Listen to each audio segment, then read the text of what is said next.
మన ప్రభు అయిన యేసుక్రీస్తు నామములో షారోన్ మినిస్ట్రీస్ తరపున మీ అందరికీ శుభములు తెలియజేయుచూ ఉన్నాను. 61వ కీర్తన 2వ వచనము. నేను ఎక్కలేనంత ఎత్తైన కొండపైకి నన్ను ఎక్కించుము.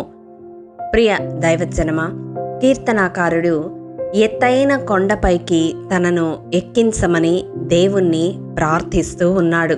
ఎత్తైన స్థలములో, ఉన్నతమైన స్థలములో ఉంటే ఏమి జరుగుతుంది అని మనం చూసినట్లయితే 48వ కీర్తన 2వ వచనము.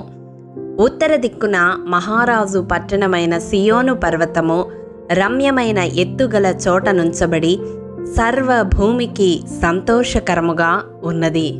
ప్రియ దైవజనమా, సియోను పర్వతము ఎత్తుగల చోట ఉంచబడి ఉన్నతమైన స్థలములో ఉండి సర్వభూమికి సంతోషకరముగా ఉన్నది అని ఇక్కడ చూస్తాము. అంటే మన జీవితాలలో కూడా మనము ఎత్తైన స్థలములో ఉండడం వలన, ఉన్నతమైన స్థితిలో ఉండడం వలన మన చుట్టూ ఉన్న వారికి సంతోషకరముగా ఉండగలుగుతాము. కాబట్టి దేవుణ్ణి ఆ రీతిగా మనము ప్రార్థించేవారముగా ఉండాలి. మన జీవితాలలో ఉన్నతమైన స్థితిలో మనముంటే మన కుటుంబానికి, మన చుట్టూ ఉన్నవారికి మనము సంతోషకరముగా ఉంటాము. పరిశుద్ధ గ్రంథములో మనం చూసినట్లయితే ఏశావు వలన ఇస్సాకు, రిబ్కాలు దుఃఖపడినారు. ఏలీ కుమారుల వలన యాజకుడైన ఏలీ దుఃఖపడ్డాడు. దావీదు తన కుమారుడైన అబ్షాలోము వలన దుఃఖపడ్డాడు. యాకోబు తన కుమార్తె అయిన దీనా వలన దుఃఖపడ్డాడు. మరి మన జీవితాలలో మనము ఎలా ఉండాలి అనుకుంటూ ఉన్నాము? మన కుటుంబానికి, మన చుట్టూ ఉన్నవారికి దుఃఖకరముగా ఉండాలనుకుంటున్నామా, లేక సంతోషకరముగా ఉండాలనుకుంటూ ఉన్నామా? యోసేపు ఎత్తైన స్థలములో ఉంచబడి ఉన్నత స్థానములో ఉండి తన కుటుంబానికి మాత్రమే కాదు, దేశమంతటికి సంతోషకరంగా, ఆశీర్వాదకరంగా ఉన్నాడు. ఎస్తేరు ఎత్తైన స్థలములో ఉంచబడి తన జాతి అంతటికి సంతోషకరముగా, ఆశీర్వాదకరముగా ఉన్నది. దావీదు కూడా తాను ప్రార్థించిన రీతిగా ఎత్తైన స్థలములో ఉంచబడి తన వంశమంతటికి ఆశీర్వాదకరంగా ఉన్నాడు.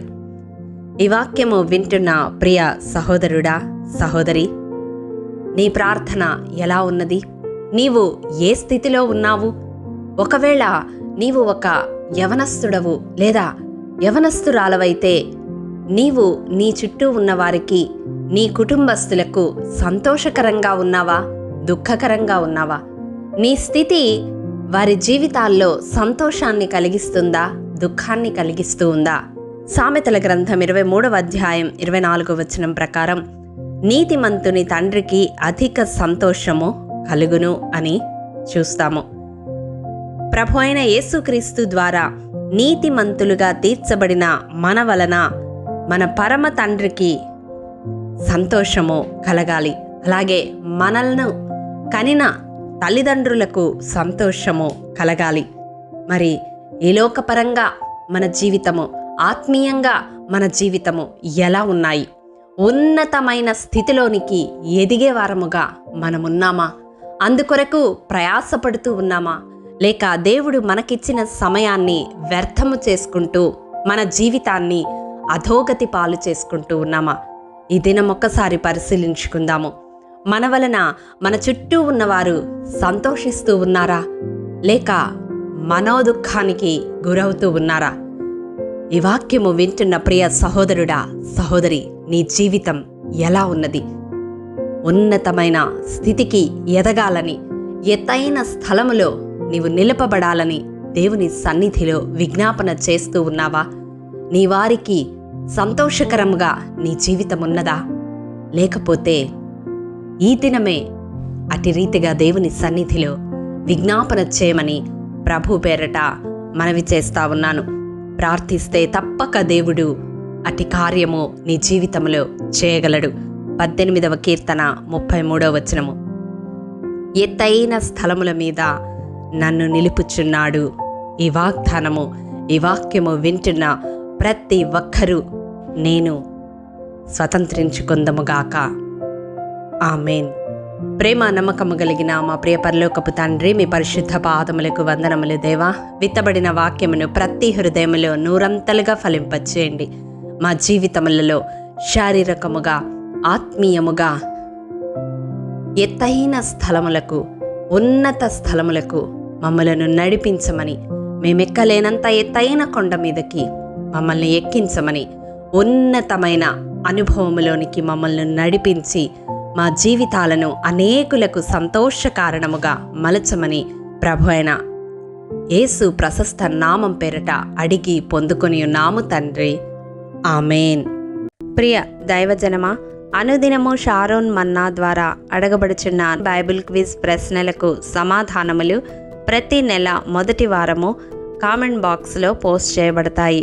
కాబట్టి గమనించి మీకు తెలియని ప్రశ్నలకు సమాధానములు తెలుసుకొనగలరని ప్రభు పేరట మనవి చేయుచూ ఉన్నాము. ప్రియ దైవజనమా, ఈ దినం బైబిల్ క్విజ్ ప్రశ్న: నీవును నీ ఇంటి వారును రక్షణ పొందుదురు, ప్రభు అయిన యేసునందు విశ్వాసముంచమని ఎవరు ఎవరితో చెప్పిరి? ప్రియ దైవజనమా, ఈ దినము జన్మదినము, వివాహ దినము జరుపుకుంటున్న వారికి షారోన్ గ్రూప్ తరపున హృదయపూర్వక శుభాకాంక్షలు తెలియజేయుచూ ఉన్నాము. దేవుడు శ్రేయస్కరమైన ఆశీర్వాదములతో ఈ సంవత్సరాది నుండి సంవత్సరాంతము వరకు మిమ్ములను నింపాలని ప్రార్థిస్తూ ఉన్నాము.